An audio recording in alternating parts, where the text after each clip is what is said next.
L'accord de cessez-le-feu au Moyen-Orient ne forge pas la paix, il ne fait que déplacer l'espace de bataille. Ne vous laissez pas tromper par les déclarations diplomatiques.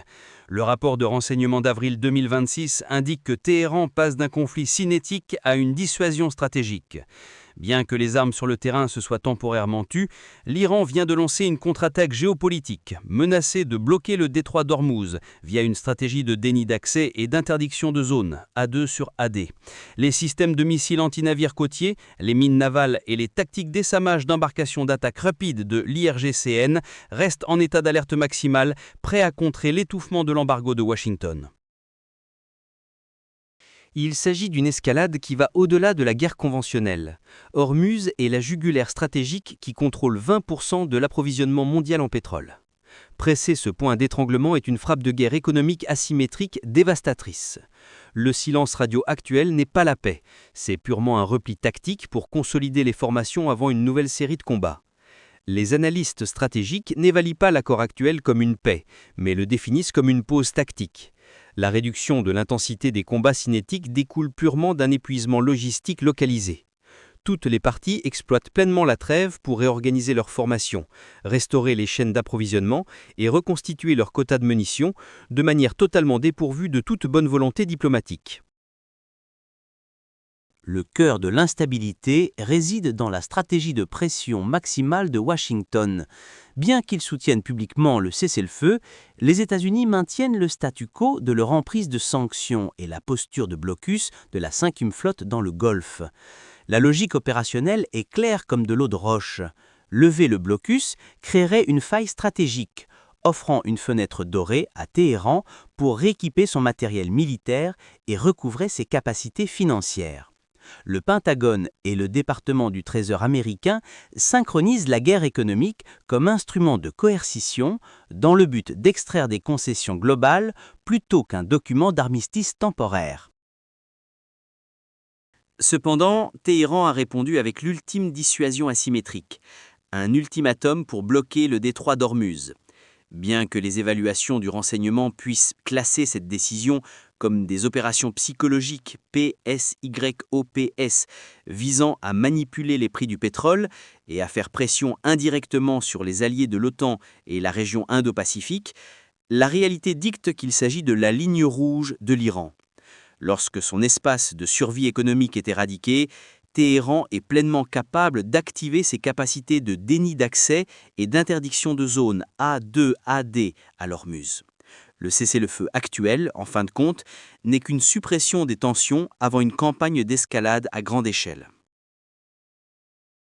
Le théâtre d'opération du détroit d'Ormuz ne possède pas les caractéristiques des eaux libres.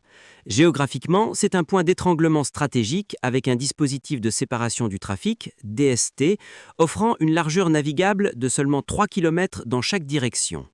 Pourtant, cette ligne de communication maritime, SLOC, dicte 20% de la production mondiale de pétrole brut commercialisée. Quiconque maintient le contrôle des tirs sur Ormuz détient le pouvoir d'imposer des conditions de sécurité énergétique à l'ensemble de la masse continentale eurasienne. Si Téhéran lance une campagne de blocus, ils n'ont pas besoin d'une marine de haute mer. L'environnement opérationnel étroit d'Ormuz est la condition idéale pour la doctrine asymétrique de déni d'accès et d'interdiction de zone, A2 sur AD, de l'IRGC. Une formation d'interception à plusieurs niveaux sera activée. Un réseau de mines navales non conventionnelles posées dans des canaux en eau profonde, des tactiques d'essaimage par des escadrons d'attaque rapide et un filet de tir de missiles de croisière anti-navires depuis des bunkers souterrains. Cette zone deviendra immédiatement une zone interdite pour tout très gros transporteur de brut, VLCC. Les options de réacheminement logistique sont non viables. Les oléoducs de secours à travers l'Arabie Saoudite ou les Émirats Arabes Unis fonctionnent déjà près de leur seuil de conception, manquant complètement de capacité de réserve pour compenser.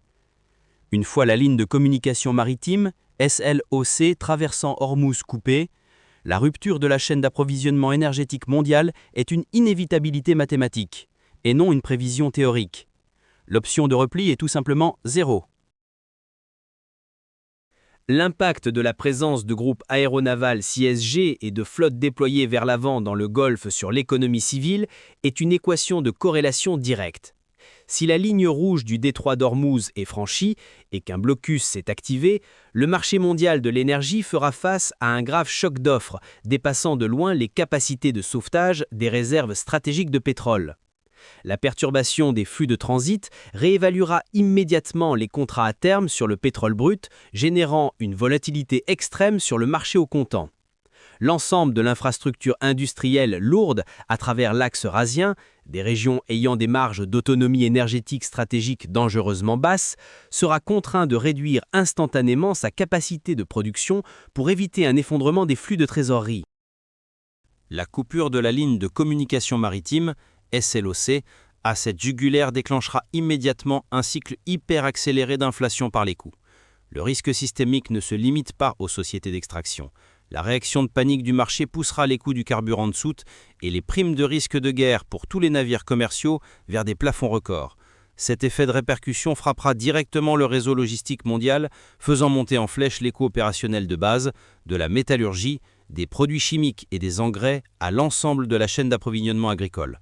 La conséquence inévitable est un nouveau point de référence impitoyablement établi pour l'indice des prix à la consommation, IPC, érodant directement le pouvoir d'achat réel et la liquidité du marché de détail. Le grand public nourrit souvent l'illusion d'un pare-feu de sécurité entre le conflit cinétique et la sécurité financière personnelle. Cependant, dans la doctrine de guerre décentralisée moderne, aucune véritable zone tampon n'existe. Chaque changement dans le niveau de préparation à la défense, DEFCON au Pentagone ou déploiement tactique par la force Al-Quds est instantanément quantifié en risque macroéconomique. L'escalade géopolitique ne reste pas confinée aux rapports de renseignement.